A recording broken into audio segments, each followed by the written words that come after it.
கலிபோர்னியாவில் காணாமல் போன 6 நாட்களுக்கு பிறகு 22 வயது இந்திய மாணவர் இறந்து கிடந்ததாக உறுதி செய்யப்பட்டுள்ளது.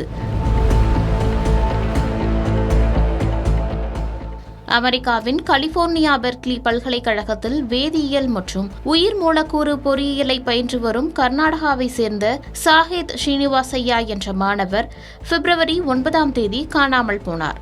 கடைசியாக பல்கலைக்கழக வளாகத்திலிருந்து 1 கிலோமீட்டர் தொலைவில் அவரை பார்த்துள்ளனர். அதன் பின்னர் காணாமல் போனதையடுத்து லேகன்சா மற்றும் பெர்க்லி ஹில்ஸ் பகுதிகளை சுற்றி நகரம் முழுவதும் தேடுதல் தொடங்கப்பட்டது. பின்னர் அவரது பாஸ்போர்ட் மற்றும் லேப்டாப் அடங்கிய ஒரு பை கண்டுபிடிக்கப்பட்டது. இது பரவலான கவலையை தூண்டிய நிலையில் பல்வேறு தரப்பினரும் தேடல் முயற்சிகளை ஆதரிக்க ஆன்லைனில் அணிதிரண்டனர். ஸ்ரீனிவாசையா ஐஐடி மெட்ராஸின் முன்னாள் மாணவர் ஆவார். மேலும் பெங்களூருவில் உள்ள ஸ்ரீ வாணி கல்வி மையத்தில் பள்ளி படிப்பை முடித்திருக்கிறார். இந்த சம்பவம் வெளிநாடுகளில் படிக்கும் இந்திய மாணவர்களின் பாதுகாப்பு குறித்த கவலைகளை மீண்டும் எழுப்பியுள்ளது. இந்நிலையில் காணாமல் போன 6 நாட்களுக்கு பிறகு கலிபோர்னியாவில் 22 வயது இந்திய மாணவர் இறந்து கிடந்ததாக தகவல் உறுதி செய்யப்பட்டுள்ளது.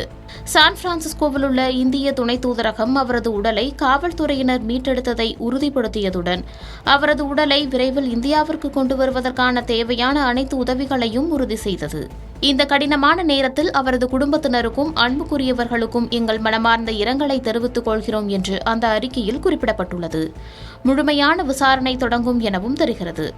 சமீபத்தில் ஹைதராபாத் எம்பி அசாதுதீன் ஓவைசி வெளிநாடுகளில் படிக்கும் மாணவர்களை பாதுகாக்க எடுக்கப்பட்ட நடவடிக்கைகள் குறித்த விவரங்களை கோரி மக்களவையில் இந்த பிரச்சினையை எழுப்பினார். இதற்கு பதிலளிக்கும் விதமாக வெளியுறவு அமைச்சகம் இந்திய தூதரகங்கள் வெளிநாட்டு பல்கலைக்கழகங்களில் சேரும் மாணவர்களுடன் தொடர்பில் இருப்பதாகவும் அவ்வப்போது ஆலோசனைகளை வழங்குவதோடு சாத்தியமான அபாயங்கள் மற்றும் பாதுகாப்பு முன்னெச்சரிக்கைகள் குறித்து அவர்களுக்கு அமர்வுகளை நடத்துவதாகவும் தெரிவித்துள்ளது.